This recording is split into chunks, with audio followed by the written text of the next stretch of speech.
Turn up your volume.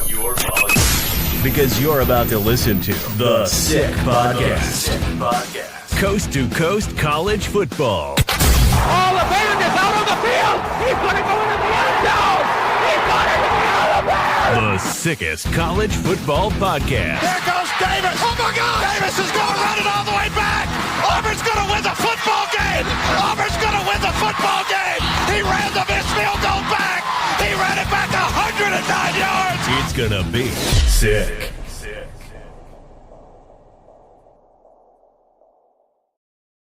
That's right. That's right, Johnny boy. It's the Sick Podcast, Coast to Coast College Football Show. I'm John Lund, the East Coast side. He's Dan Lynch, the West Coast transplant. Dan, we have made it to the end. We have, brother. First year of doing the podcast together, man. Giving you flowers. Thank you for that. Did you get that right from the Rose Bowl? Just take that from the field and run with it. I don't blame you. Yeah, basically. But yeah, man, it was a fun year. I mean, obviously so many different storylines to kind of recap, and a great college football playoff, man.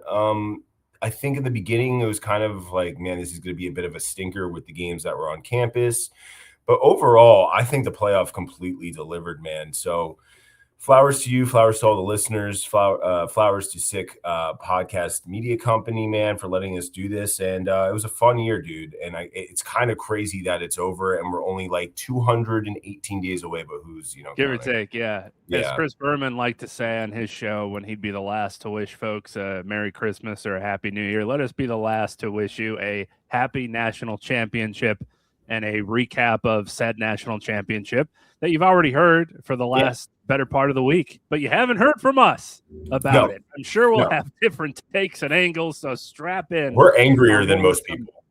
History from the old Indiana Hoosiers, from literal worst to first. The perfect season was capped off in thrilling fashion, one that we haven't really seen much from this Indiana team, where they had to work right down to the final whistle barely to win this one out in a great way and highlight moments. Fernando Mendoza will have his poster in Indiana Hoosiers fans' man caves for the rest of this century, and kicking themselves in the back of the what will be Miami for the chances that they had in this game. Some mistakes finally from the Hoosiers, some opportunities, and of course the biggest one coming at the end with a chance to drive down the field and win it. And unfortunately, the old adage of when is Mario Cristobal or Carson Beck going to make that crippling mistake at the game's biggest moment finally happened, unfortunately, in the national championship game for the Hurricanes. But we went out with a bang. We didn't get a blowout, and we got something that was the second most watched national championship game of all time. So people were interested in this one, and as they should have been, to see Indiana cap off what's just been something that no one thought was possible. So shout out to them for making that happen, and shout out to Miami for making a run as a somewhat underdog that really makes this college football playoff show you what it's capable of, where you have to go through the gauntlet and you can get hot at the right time and show that you're one of the better teams in the country, despite what the name next to your name might say throughout the season. So it was a great way to end things. What did you think about the whole kit and caboodle as we ended things Monday night? Going into it, I have no rooting interest here, right? Like, obviously, the storyline of Indiana is so cool. Like, literally the worst program in the history of the sport to now winning the national championship, undefeated. Signetti, Mendoza, the JMU boys. Charlie Becker coming out of literally Division 0. Unbelievable, like the way that he had this college football playoff run. There's so many storylines that you're like, you want to root for Indiana here, but it's like also cool to see a big brand back, like Miami, showing that, hey, it does matter when you do invest in your coaches, especially on both sides here. But for specifically Miami is like, we took a chance on Mario Cristobal, who really didn't do that much at Oregon, right? Like he got some really great players there and he had some good seasons, but he never got to the top of the Pac-12. And they took a chance on them and it worked out. So overall, I give the national championship like an A. I think it was great. The reason why it's not an A+, and this hasn't really been talked a lot about on national shows, but the field surface was trash. And there's two plays in that Miami game that could have separated the whole deal. Were one, the field goal. If you watch where he's kicking the ball, his foot gets stuck. Yeah. And I'm not saying it's a Younghoe Koo situation, but it definitely did not. He did not hit the ball exactly the way he wanted to. The second is Carson Beck threw I guess you could call it a screen route to a freshman receiver, and his footing, you could see he's slipping a little bit. The ball comes low. The kid has to go low, and he's down on the ground because his knee was there, and the rule in college football is that's when he went down on the knee. He had green grass ahead of him like crazy. I mean, that number 70 Goliath of a human being. I mean, you're 6'7", but John, he would make you look tiny. Yeah. Had that perfect block. I mean, that kid was gone. There's 2 plays. I'm like, man, that could have separated absolutely everything there. But listen, you got to play the game. You got to win. You got to win on big downs. Miami kept giving Indiana chances that Indiana just completely dominated on. I mean, that 4th down call with the Mendoza, he's going to have a statue in front of that stadium for forever. Yeah. You can't let him score there. You can't, and their defense was set up perfectly all night long where they didn't let Mendoza run around. So there was just 2 or 3 plays that's like, man, it could have went Miami's way and we could be having a completely different conversation right now. But that's why you play the game. That's why you just don't talk about it. And overall, I give it an A. Playoff wise, I think I give the entire playoffs like an A-. And the reason why I give it an A- is the first round. Yeah. The games on campus when we had JMU and Tulane in it. Total respect to both of those programs. Like on paper, I guess they deserve to be in, but they sucked those games. Like they shouldn't have been there. But overall, man, great season. And then we got news today from the college football playoff that they're sticking with 12, which I think right now is a great idea. A sigh of relief for a lot of people. Yes, no doubt. There are a couple different new rules going into it, right? Like if Notre Dame is inside the top 12, they automatically get in, which, we could talk about and debate. But overall, I think college football is in a really healthy place right now, and showed that, hey, if NFL is 1A, college football is 1B, and it's really tiny. But could we just talk about that one rule that I was talking about? If I could fix college football tomorrow, the first thing I would do is you're down by contact in college football. Just like the NFL. Why do we have that rule? It makes absolutely no sense to me. Yeah, I think it had a lot to do with, I guess, player safety, but I'm not sure if that should have just been something that they put into practice. If it was something where player safety was going to be part of it when it's immediately happening. When a kid's wide open catching a screen pass and no one's around and he has to go down on a knee, you don't have to blow the whistle there. Let him go. Let him go. Let him play. Where he's a quarterback maybe and surrounded by guys and you're not quite sure and you want to blow it dead for that and make it a judgment call type of thing. Yeah. In the first place, I can understand it a little bit more. But there are a lot of moments sometimes, just during a season, where a guy will go down to one knee after a catch or starting a run. And it's a shame that the play ends because more often than not, if you pull the camera back a little bit and look at where the field was, they were going to make a big play for it. Or you'll accidentally stumble in the backfield and lose 6 yards when no one was around you in the first place either, just because you happen to go down on a knee. I do agree with you. That is something that they should look at when there's this slew of rules that kind of need to be potentially changed. We still don't know what targeting is. We saw from Fernando Mendoza get crucified right in the first drive where he's bleeding from his mouth. He completely got leveled by this dude. I know it's football. You're going to get hit. You put yourself in that position doing the fake and pretend to run. And the guy's like, all right, dude, you want to be a runner? Bam! Boom. Setting the tone for that defense. It was great for the Miami side, but then you're looking at him running back to the huddle. It's like, Jesus, he split his lip. He's rubbing it around like a war veteran, trying to be tough about it. But and that's where you feel bad for called as well. It's so funny because it's like, oh, Fernando, you got hurt. Oh, are you okay? Are you okay? That dude after the game, when he was showing the reporters, his arm was purple. I can only imagine what was under his jersey after getting all the back shots that he was getting all game long. Like, this dude was getting hit, man. And that's Fernando, Miami. Everybody on Indiana said, for the most part, guys on the line, like, that's the best line we faced all year. That's the best line we faced in our career. Like, these dudes were hitting. Oh, yeah. Coogan, who's the center, has impressed me all year long, right? He transferred from Notre Dame to Indiana last year. And was solid against like really good defensive linemen in the Big Ten.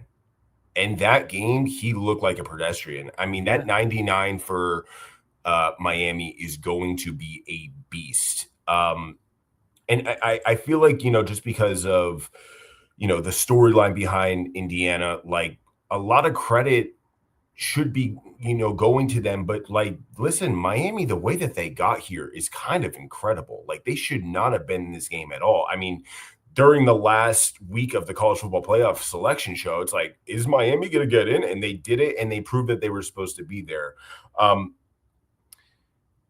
Another aspect of Indiana is it wasn't just Mendoza. Like, Mendoza played a kind of like an okay game. Like, he played a good enough to win, but Charlie Becker, man, his story is unbelievable. I think he was like a 2-star recruit out of the state of Tennessee. Yeah. No one wanted him. Cignetti comes into Indiana, has a meeting with the whole team, and is like, if you play receiver, honestly, just enter the portal right now. But number 80, stick around because you have something here. And it kind of proves, like, listen, the portal is great for so many reasons. NIL is great for so many reasons. But, like, the traditional value of what college football is Charlie Becker and him getting a chance, showing up in the Rose Bowl. Unbelievable. I remember watching the game and being like, who is this kid? Like, where's he been all year long? Yeah. And it's because he stuck around and he stayed with the program. He stayed with being on task and just going and going and going. And I don't know if we're going to ever have really more Charlie Becker-like stories anymore. And he's one of those obsessed guys. Fernando Mendoza and he were talking about being in the field at 5:30 in the morning, working on those back shoulder throws where it's just like second nature, where they were able to complete those on some of the biggest downs of the game. The second one wasn't even that great of a throw, and he just made it happen and caught it, and that kept their drive alive. But getting these people that are just football obsessed, along with studying and being in class, student athlete. NCAA, they got tutors, bro. But when you're getting all this money, man, and there's tons of stuff in your locker room, and it's basically like you're on vacation once you get to the practice facility, just because of all the amenities that you have now. Having to still have that wild person mindset where you're just constantly working at your craft. It could be so easy for you to just rely on the natural talent that you've had for most of your life, where you're the best guy on the field in high school. You're often the best guy on the field in college until you transfer maybe to a bigger conference or a bigger team. And you might think, hey, I could just go out and do it on a Saturday. I don't have to worry about getting in the weight room at 6 a.m. Why am I going to kill myself? I'm getting my check every 2 weeks. What's the difference? But if you put in that work, and Curt Cignetti makes it seem so easy when he's talking about putting your nose to the grindstone and working hard, and anybody can do it, and we can all be Indianas. Well, a lot of stuff had to go right for you, man. There was a big potion pot that had all the perfect ingredients added to it. It was a perfect storm to make this happen. And as much as I would love to be able to tell fans of college football teams that this too can be you, let's not jump ahead of ourselves and make our expectations too high. You can have hope, and a lot more hope than previous seasons. Don't get me wrong. Hope should be through the roof for your program, but still be able to enjoy success. Where an 8, 9, 10 win season can still be something you'll talk about 10 or 20 years down the road, and not just throw everything away if your team's not making the college football playoff year after year, or try to blow up the program if a new coach comes in and 2-3 years later he still hasn't made it into the college football playoff. You're all not going to be Indiana's, unfortunately. No. They had the perfect situation all come together in 5 or 6 different aspects. From the coach who's been through, he started coaching as a GA in like 1983. However many years now that he's been in college football, for you math nerds out there, do it real fast. Who coached under Nick Saban and saw how he ran a program. from the players he brought over from James Madison that he recruited that were able to bring their ideology to Indiana and tell them, like, this is his vision, come aboard with this, from the Indiana dudes that were like, hey, we're bought in. Forget about these new coaches that just came in and these new players. We're all in, and we'll do anything we can to win. From the old, in quotation marks, players that were all over this team, 22, 23, 24, redshirt years, injuries, what have you, COVID. It all worked out to where it was this perfect storm. They found their quarterback, this guy that speaks like a Chat GPT computer system when he's interviewed. Like, it was just everything that you needed happened in this 1 year. To have all those things happen, look at Texas Tech. Yeah. They had the money. They had the defense. They had what they thought they needed, and the offense didn't show up against Oregon, and they didn't score a point, and they lost. Yeah. You have to have everything happen perfectly, and that's just not a feasible thing. As improbable as Indiana was and something that we never thought would be possible, for it to happen again, I never thought we'd be possible, it's not going to happen. So don't be frustrated. Don't think this is the end of the world if your program now all of a sudden doesn't do the Indiana thing. Give it a second. Look how long they had to wait for this to happen. So 100%, just keep John. things into perspective when we're moving forward in college football, that there's still going to be the blue bloods. There's still going to be the teams with the most money that are going to make this thing year after year. And it's a coin flip, man, especially when we're adding potentially more teams to this thing. It's going to only get harder. So don't throw college football away just because you're not the next Indiana.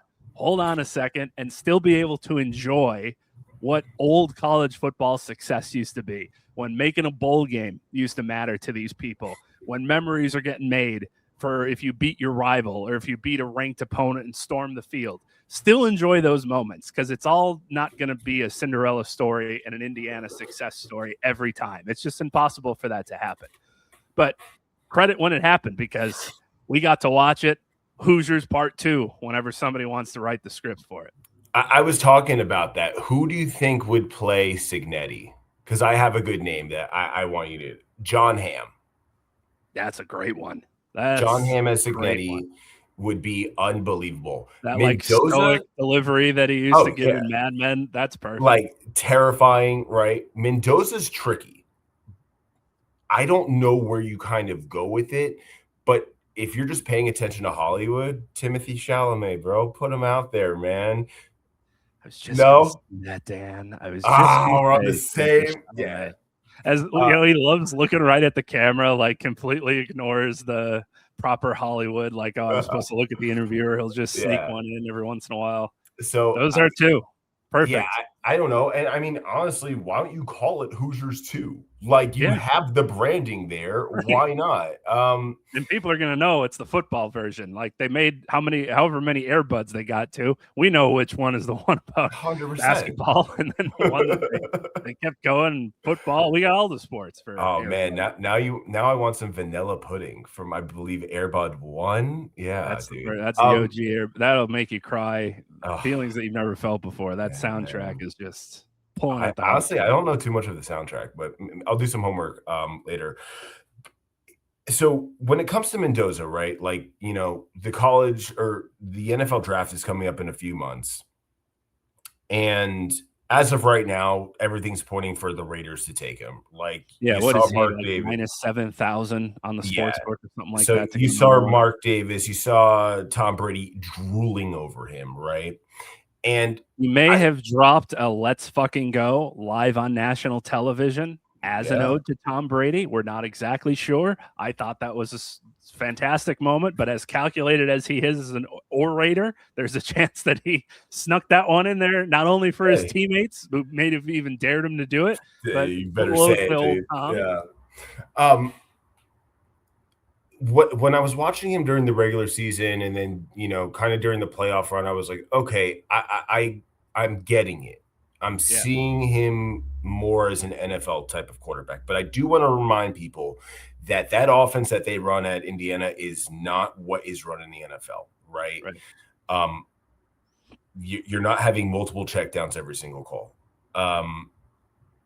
You're not going to just have the option to just flip out of something and then go to an RPO. That just that's not how it works. So I think it's going to take time for him, as we've seen with other number 1 overall quarterbacks who get drafted to a crappy team like the Raiders, like we just saw with Cam Ward in Tennessee. It's going to take time for him. And I just wonder, like, you're riding this crazy high right now, man, and then reality sets back in.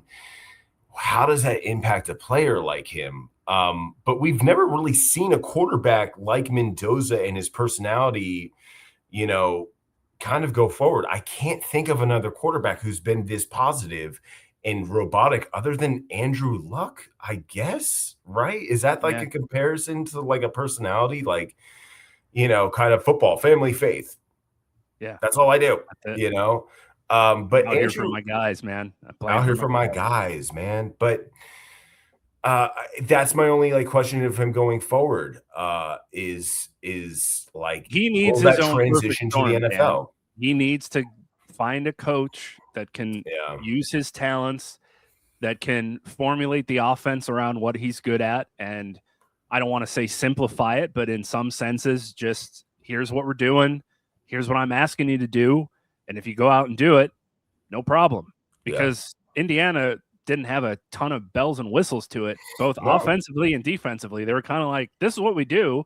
We just do it at the best level in college football right now on both sides.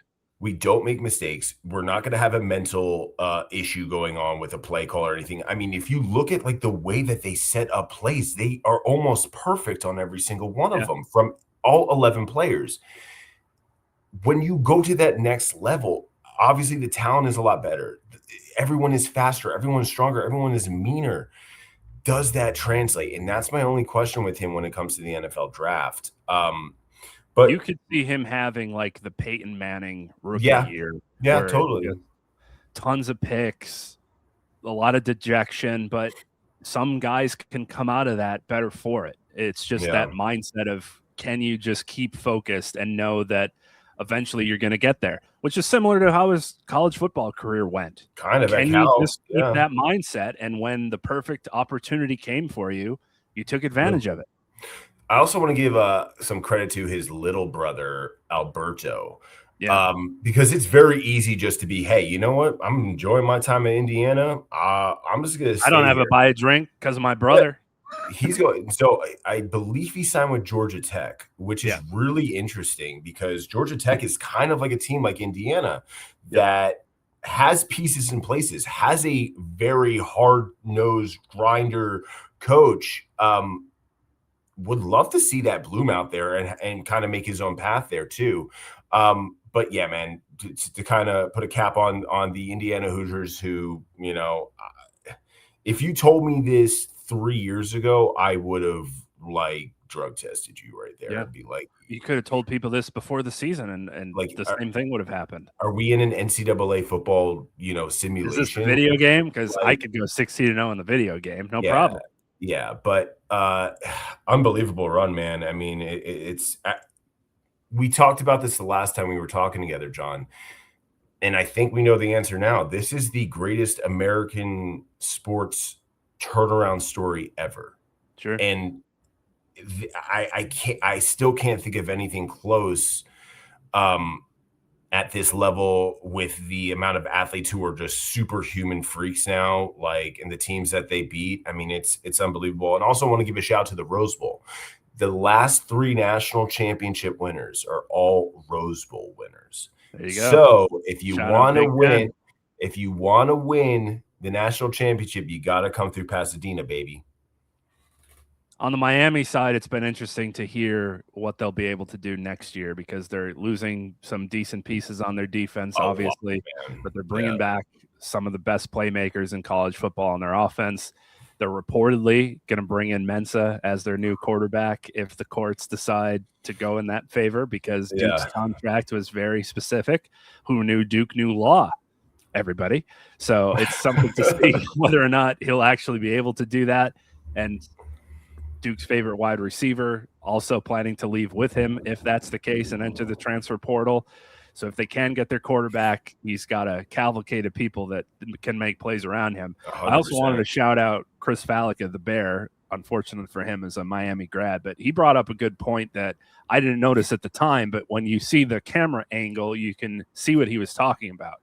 For the punt that they received before their punt got blocked, which set them back around the 5, and that's why they were so deep to begin with. And then blocked right into the end zone.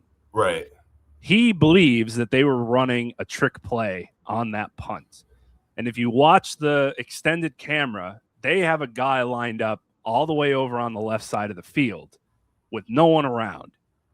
So the thought is Tony was going to catch the punt and throw it over there to him to run up the field and try to catch them off guard.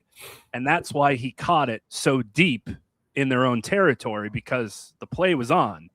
Because if the ball is going to bounce around the 5, you just let it go and hope it bounces in. Right. Okay. You're going to get away from it. He catches it that far back. Indiana's on him immediately, so there wasn't even a chance for him to try to throw it over there. It was just hold on to the football. If you watch the replay, it looks like at least there was the possibility that he could have sailed it over there, and they had a couple blockers heading that way. And that ended up being something where it could have changed the game immediately for Miami. And unfortunately, it changed the game and flipped it completely for Indiana. Now, that's not to say Indiana still wouldn't have scored on that drive and still made it the same game score that it ended up being. But in that close of a game, Miami would have jumped ahead, momentum on their side. You're kicking back off to Indiana. Now they're down for the first time that early in a game in a long time. Who knows what happens?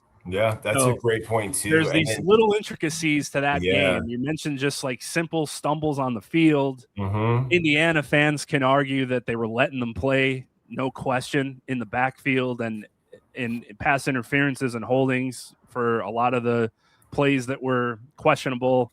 Guys getting there a little bit early, not any flags thrown. They were letting dudes go out there and battle, which isn't have fun and play football. Yeah.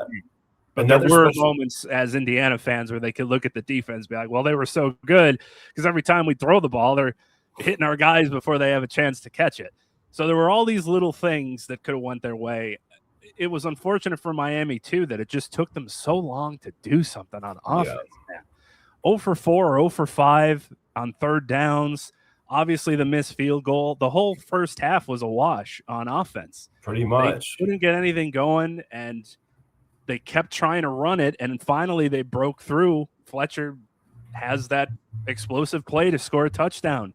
Tony has the explosive play to score a touchdown. Like, that's what you needed to happen, but none of that happened in the first half. Not to say Carson Beck was bad, but they just couldn't find anything on third downs. They couldn't hold the ball. They couldn't make long drives, and they seemingly figured it out in the second half. I don't know if it was they waited to do whatever was successful till the second half, or if at halftime they figured it all out. If that's the case, we can't blame them for it. If it was being a little bit more conservative in the first half, it's too bad because they couldn't. I mean, the game was right there. They're down 10-0 at halftime. You're right there with one score. Either way, it comes a field goal or a touchdown. But that first half is what's going to be kicking them because 100% scoring one time and putting some pressure on Indiana could have really flipped that game. And maybe it would have been that punt return where they fire it across the field and run one back, or at least get into position where you could have an easier time to try and score within the 40 or 30, and it just didn't work out. Also, their star tight end did not play in the game. He was hurt. Yeah. There was I believe it was in the first half. Beck threw pretty much a 50-50 ball to the tight end at 87, and he could have caught it. I mean, he made an attempt, and I'm thinking to myself, if that's the starter, that's probably a catch right there, and just like a momentum game. Like, hey, we could do this. All right, let's go right now. Move fast, move fast, move fast. Well, on defense too, they jumped Mendoza's route on that quick pass, and the guy was so excited to knock it down. He catches that. It's a touchdown. And again, good defensive play. Like, obviously, knock it down. Don't not do anything. But there's another one where it's similar to how they were the game previous. They had 3 or 4 interceptions just dropped that would have made it a lot bigger of a win. That one is just this handful of plays that you just have to be able to make in these national championship games. Like, we get to Indiana's side where they're going to just run the clock out, 2nd and 1, and the dude who's all everything jumps and they have to go back 5 yards, and you think, all right, here we go. There's the opportunity you need. We even got to the end of the game after the interception, shout out to the nephew of the Miami player that had that pass interference call against Ohio State that ended up losing the national championship. Just an amazing way that life works. Oh. He takes his helmet off. Signetti fires up at him on the sideline. What are you doing? The game's not over. And now they have to kneel down at like the 2. And the last kneel is going to be, well, should we take a safety? Should we run around? What if we fumble it? Even then, at the game's final seconds, this thing could have been a disaster, and it bounces off his hands and goes into the end zone, and Miami gets it and wins. Right down to the gun, this thing was still up for grabs. It was just incredible to 100%. Take a step back and think of like, man, if Mendoza doesn't have his wits about him in the back of the end zone there, especially on the last one where he kind of just realizing if I'm one step away, I'm in the end zone. I mean, crazy. Yeah, that's where he's just like a football brainiac. And I've played football with a few guys who are just like, they see the game differently. Like they could just go out and like look at a defense and be like, okay, we're going to check to this play because that's going to be open here. Like you just have to have a weird football mind. And it all comes back down to like film study and just being confident in the other 10 guys doing their jobs, man. And like blocking out what's not important. Yeah. Like, you make a mistake on the play previous, you block that out of your mind for the next play. Something wasn't open, you block that out of your mind for the next play. We're up 6 in the back of my end zone, and I have to kneel this out. Oh, my goodness, the pressure. His mind blocks all that out to just think, okay, just a simple kneel down here. We'll be good to go. If I'm Miami's defensive coordinator there, I'm putting all 11 guys in the box and saying, fuck it, just go. You're running the Madden what punt happens. Play. Like literally, why not? And just send the house. Yeah. When it comes to Miami, see what happens. When it comes to Miami, though, I think it's good for the sport that at least a brand was there and competing in it, right? Because you had this, why can't I say it? Cinderella type of story going on right now. And then you have like this juggernaut in Miami, but like when you also think about Miami, it's like they haven't been good in 20 years, And they're showing guys on the sideline that played for Miami that are sober now because they're just on all the time. But it's like nobody knows who Michael Irvin is as a player. If you're in college watching this game, you just know him as this like crazy former Miami guy. Why is he doing belt to ass after these games? What's with this? Also, how is Ed Reed wearing this weird ass hat? Who's this big ass hat, bro? I mean, we know who they are, but anybody that's young watching this is like, who are these weirdos that Miami? You know who they do know though? Here? You know who they know? Abella Danger, bro, because she was on knew her right multiple away, times, dude. They know exactly what they were doing there. But I made this argument earlier in the week, like Miami being back is back in a sense of like being competitive and being in the national championship conversation might be even more important than USC or Texas or Florida reaching there because of just what the brand and swag that Miami has. So again, and the conference, the ACC. Yes, shout out to the ACC. Like no one believed in them. They shouldn't have even been there. I mean, Duke won the ACC and then even get into the playoff. Yeah. Let's switch it up to this Mensa situation here, man, and the portal and everything that kind of goes into it. So to kind of, summarize everything, Mensa signed with Duke. Hey, I'm coming back. Boom, boom, boom. The 11th hour, the last day that the portal window is open, decides, hey, I'm going to enter my name in there, and I'm going to head to Miami. Boom. Okay. He has a contract signed with Duke. The contract basically states, I will play football for you next year. But there is nothing in the contract that says I can't enter the portal. This is where it gets very confusing. And something that, we have been calling for on this show for so long is just leadership in the college football playoff committee, but also leadership from the NCAA. Like it's still the wild, wild west after 4 or 5 years of this, and we still haven't figured it out. He is not an employee of the school. And this is where the legal jargon gets in. We had a lawyer on our show earlier today. that kind of explained Was it all Dan this. Lust? No, I haven't hit my boy Lust up in guy. a while. I think Lust is now like a serious professor somewhere, so he doesn't have time for me anymore. He was around at the perfect time when all this NIL stuff broke. Dan He was Lust, everywhere. a legend. Great follow on Twitter too. I don't Yeah. know his actual handle, but he explains things really well. But we had this other lawyer who is actually representing Darian in the case, and basically has said, well, if they're not employees of the school, then there's no law or there's no scripture in anywhere that says that he can't do this. It's not legal bounding because he's not an employee of the school. Yeah.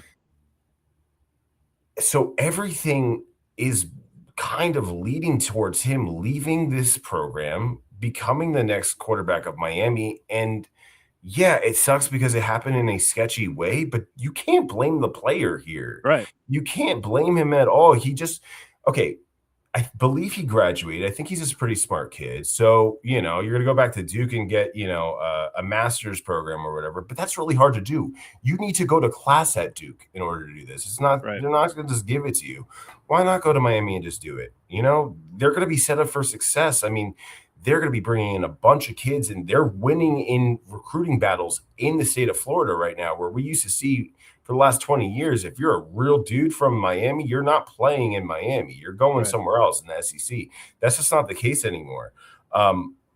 And we're going to continue to see this unless the NCAA steps in or the Senate or the House steps in and say, this is what's going to happen. We need leadership, man, because it's not fair to Duke, but it's also not fair to Miami. And it's not fair to Mensa, who just wants to make more money and have a chance playing in a national championship game, where literally last year his team won the ACC and still didn't get into the playoff. Yeah. So it's just a mess right now, man. It's going to continue to happen. Every single year, this time of the year, we're going to have a story like this where a quarterback or a receiver or really good defensive players just make a decision at the end of the 11th hour and say, I'm out, because one, they're paying me more money. Two, I'm going to a better school. Right. It's just unfortunate. You would just like to see that if something like this happens, and we thought we had it figured out in a sense with the Mensa situation, because he put pen to paper for what they expected. Here's basically a contract. You're going to be with us for 2 years, et cetera, et cetera.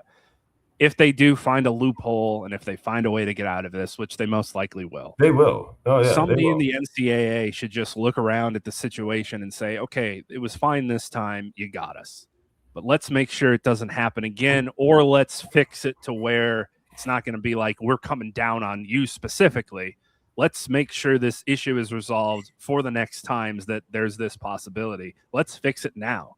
If something comes up and somebody takes advantage of whatever it is and they're able to transfer or get an extra year of eligibility, whatever the case may be, and there's uproar from it from the majority of college football, okay, you got us this time. Next time we'll make sure that everybody knows where we stand on this issue so it's not something that happens again. Because if we do end up in the era of there's NIL and there's the transfer portal, but there's provisions to it. We've heard it yelled from the rooftops from the college basketball side, right? John Calipari's been going off about it, and Tom Izzo and those types of guys, where there just needs to be logic. There just needs to be somebody in the room that has logic to say, listen, if you play for 3 years, you get this reward in a sense. If your coach leaves, you can enter the transfer portal. If you're hurt, this is the rules for that. There just needs to be a piece of paper that you can look at before each season and say, okay, here are my options. I understand what's expected of me for this amount of time. I'm going to earn this amount of money. I'm signing it, and that is that. And there's not, if it doesn't work, if you're not playing, if you get hurt, if your girlfriend leaves to go to another school, you're in a sense bound to the deal that you agreed upon with the school. If everybody can come to that agreement, even if the schools are losing out or if the players miss out on a little bit more, I think if everybody can just agree to something after a little bit of time, it'll just be how it is. Yeah, that's everything else in life. There's potential uproar and picketing, and I can't believe. And then once everybody agrees to what it is, it becomes the norm. Standard. Just like the college football 100%. playoff. Once everybody figured it out, okay, we're going to go to 12. We screwed up with this worked for the Power 5. Now it's Power 4. We screwed up with the home field and the buys the first go around. We screwed up with this. Let's change it next time. Okay. Yeah, simple changes in some regards. Thankful that we're sticking to 12. But just the principle of everybody can agree upon this. It's not going to be that hard to come to an agreement, whether it is these dudes are under contract, in quotes, whether it is schools know that these guys can come and go as a coach does. Whatever the answer may be, somebody just needs to figure out that answer, because we still haven't. And as close as these schools are trying to get now, putting stuff into writing and ironclad contracts, you're going to find nerds like this guy that was on your show that knows the legal jargon and be able to say, like, even though you're Duke, hey, we can get around it by doing X, Y, or Z. And good for them in that situation. Whatever's best for the players, whatever's best for the schools, let's all just figure it out. It's going to be fine, but somebody just needs to figure it out. Yes, 100%. And it's also on these schools to be like, listen, if we're going to give you this contract, like, obviously we need a little bit more of just your name on a paper, you signing it and saying, yes, you're coming back. You need to give us your word, dude. Like, you don't. Because the situation now is this, like, if the men's situation doesn't work out and they don't allow him to go there legally, if I'm a player on Duke, I'm looking at him like, bro, you want to leave us, man. Yeah. Like, why should I block for you for an extra second? Same with that dude from Washington who went back, and I would love to know what that's like, man. Right. Because you'll get some guys that understand it, like, hey, man, you were just trying to get more money. I would have did the same thing. Yeah. You're going to get these football diehards that came from these small towns like, what and the don't fuck's have wrong as with much you? as he did. Like, I'm not going to break my back for you, dude. You were out of here the first moment that you had the chance to be. You're not playing for us. I do think it's a different era, though, like the way that these kids are thinking. It could be. It could honestly be. I don't know if they take offense to it like, players 10 years ago would. And that's where it's like wild on our porches. Like, how can this be? And the players are like, dude, who cares? He's trying to get more money. We get it. All right. I always like kind of revert to this like analogy, I guess, is like, when we were in high school, you hung out with kids in your high school, right? You didn't really hang out with the school, that you play against or whatever. You just hang out with your high school kids, friends or whatever, right? You hated the other school for the most part. The other school, but now with the internet and the way that kids communicate now, it's like, dude, you have a web of friends who are just outside of everything. AAU and playing 100%. Different tournaments and all-star games. You're playing with everybody now. There's no like in-town rivalries or in-school rivalries. They've been used to this. They've been used to this type of, transactional friendship for 10 years. This is just how it is, man. So you go to another school. Oh, I have a boy there, man. He's a cool dude. I could definitely fit in with their friend group, because like the first thing that's going through my mind is like, man, if I transferred, it would be really hard to start back over again. And like a friend group and all that stuff. But if you're also the quarterback of Miami and you're making, close to $5 to $6 million a year, well, everyone wants to be your friend, bro. Right. So, it's just sad, because like that's what we're talking about next year, instead of being like, wow, if this year really delivered, like just imagine for next year, bro. It's going to be so much fun. I think Miami is set up for success, especially in the ACC.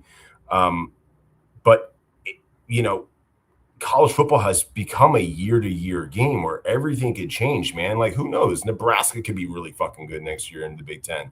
You're like, where'd they come from? Oh, they lost their quarterback. He went to Oregon. Now he's just sitting there. Like, oh, cool. Now they're really good. Like, anything is possible. That's why the sport is so good. But because anything is possible, there are so many questions that go into it. And it's just like, how did we get here?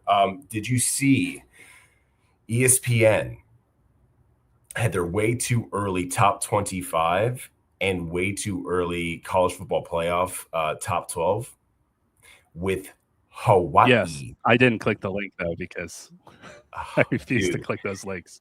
I was thinking about that, and I was like, if there's any storyline, listen, I didn't think Indiana would win the national championship and go 16-0, but if there's any storyline that possibly could top this is Hawaii reaching the national championship game. Not saying undefeated, but just reaching the national championship game. Like, dude, I'm in California right now. That's a 7-hour flight to the islands. Yeah.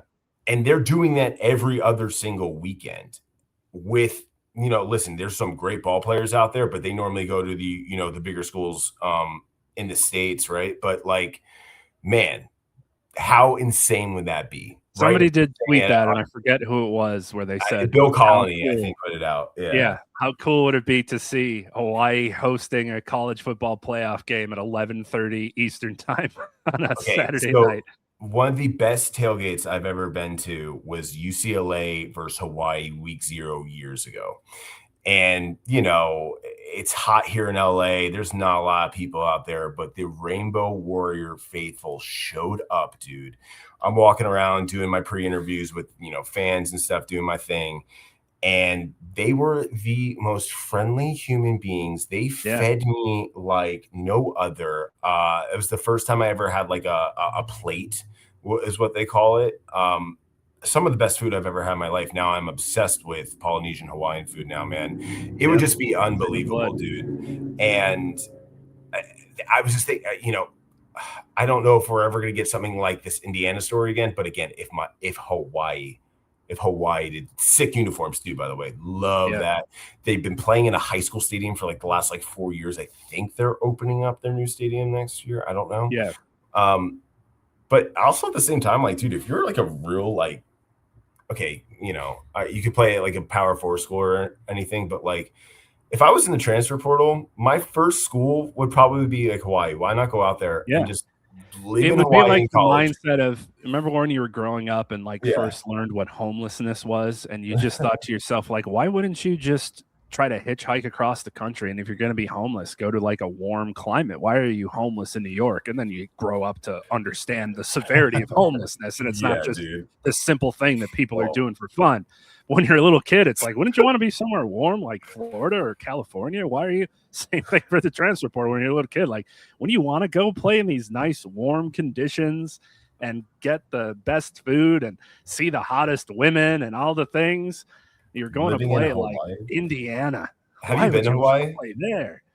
So there's that fun aspect of the transfer portal where there are a couple players like the old Gronk mentality of, dude, I'm going to Arizona. I'm going to Arizona. I'm going to go anywhere else. Go to the party school, dude. When you get wined and dined by some of these places. Did you also see Dabo had one of his more epic rants of late going on about what happened to one of his players and Ole Miss trying to pilfer him literally while he was sitting in class at 8 a.m. Hey, man, I know you're signed. What's the buyout? And he's throwing Golden under the bus. He's throwing the agent under the bus because the agent was like, hey, I'll let you know all the ins and outs of what's been going on with Ole Miss for an extra $1 million. It's like, $1 million. He had like 8 or 9 minutes at the pulpit just tearing this system to shreds. And he's got the best point that some coaches sometimes make that doesn't make enough headlines. If you're complaining about the system and the tampering and what's happening to your players, out these dudes. Tell us who is doing this. Put them on blast and blow this whole thing up so everybody can understand that this happens all the time. At any time of the year. People are doing this to players, either on social media, their actual phones, their agents, their parents, their grandparents, anybody with ties to that person. Hey, I spoke to the barber that this guy goes to once a week. He's going to try to get in his ear and get him come here. It's just the shittiest of worlds. But if you want this to calm down, if it can, you have to let people know that it's happening and who are the people doing it. And for him to get up there and fucks does he have to give anymore? Just rip these people for what they've been doing to this one guy. I think more coaches can take that and say, hey, if we want this to stop, let's start out in the people doing it, because you hear it in whispers, and we've heard it for decades of what schools were paying guys under the table. And it was Duke only good because they bought Zion's family a house. Was Coach K involved in this type of information that was going on back then? You're ratting out your own Dukies right now? You never know. I actually can't confirm that. I have no idea. Those are whispers that you hear of like, oh, Zion all of a sudden got this house close to Durham. Is that why? Maybe they just got a house. I literally have no idea. I wish somebody whispered it to me. I would love to know the inner workings of how Coach K used to get these one and dones. If it was just him or if they were also part of the till, I don't know. But we need to know. Tell us. Blow all this up instead of these older players going on podcasts and being like, oh, yeah, dude, this school gave me a car. This school gave me a penthouse. This school gave me that. And it's 20 years afterward. Tell us the year of. Hey, yeah, this school was trying to get me 3 cars and buy my family a mansion next to whatever. And I told them to get lost. So you're saying to me, John, this wasn't just a Lane Kiffin thing. This was an Old Miss thing. Shocking. Listen, this is happening everywhere. Weird things are always going to be going under the table and weird, murky waters because it's just the way that college football kind of is. It's always been like that since, the 70s, dude. So as much as we want to make this legal, as much as we want to make this, as kosher as possible, it's still going to be sketchy. It's still going to be weird. But guess what? It's still always going to be awesome. People are going to watch this stuff. People, the biggest thing also in this offseason that I would love to see the NCAA do is move up the schedule, right? Yeah. Like, let's start, quote unquote, week 0. Let's not even call it week 0. Let's call it week 1. Week 1. Start it in the middle of August. Boom. You start it. There's nothing else going on in the world of sports, right? Like other than baseball, but baseball is pretty much kind of a crapshoot in the month of August because everyone's just trying to get to the dog days of August, as they call it. Nobody's paying attention to baseball. Move it up, man. I mean, I remember last year I watched Boise. Okay, I couldn't tell you who Indiana played week 13, but I could tell you I saw USF versus Boise week 0 last year because it was the first game of the season. Right. Like making an event, man. There's nothing else going on there. There's no reason the season should have ended this year as late as it did, and there's no reason why next year it's going to end a week afterward. So right now, a year from now, we're talking about the preview of the game. Yeah, it's crazy. There's no reason for it. No, and I don't want to say there's easy ways.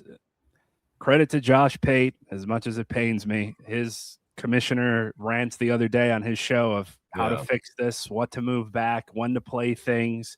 There are some tweaks that need to be made, and the proper people were commenting on his post of, well, don't forget this, and Army Navy has to be a thing.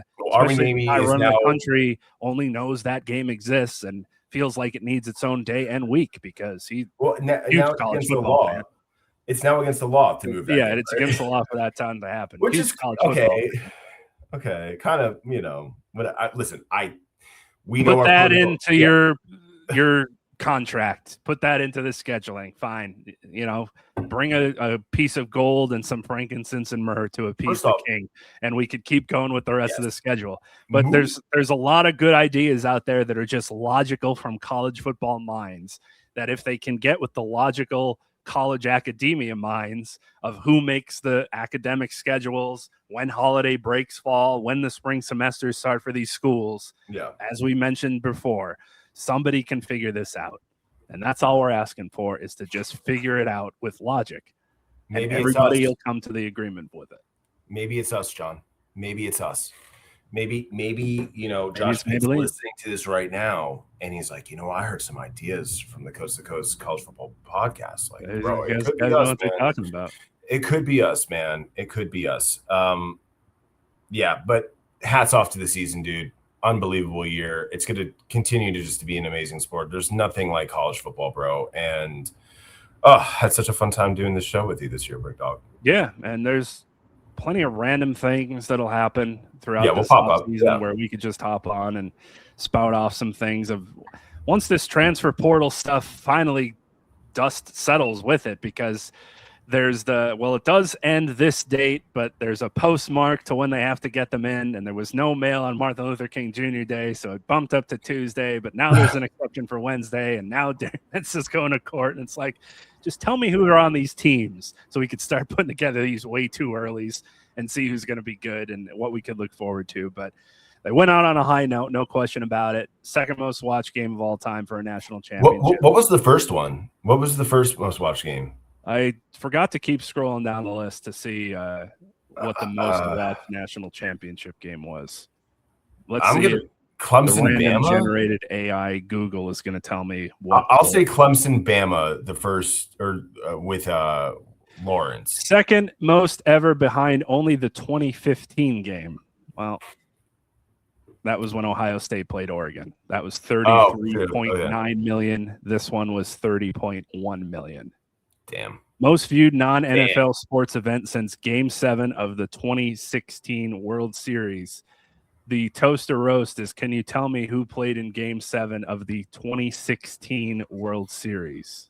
2016, I was in college. Historic for the winner. What'd you say one more time? Historic for the winner.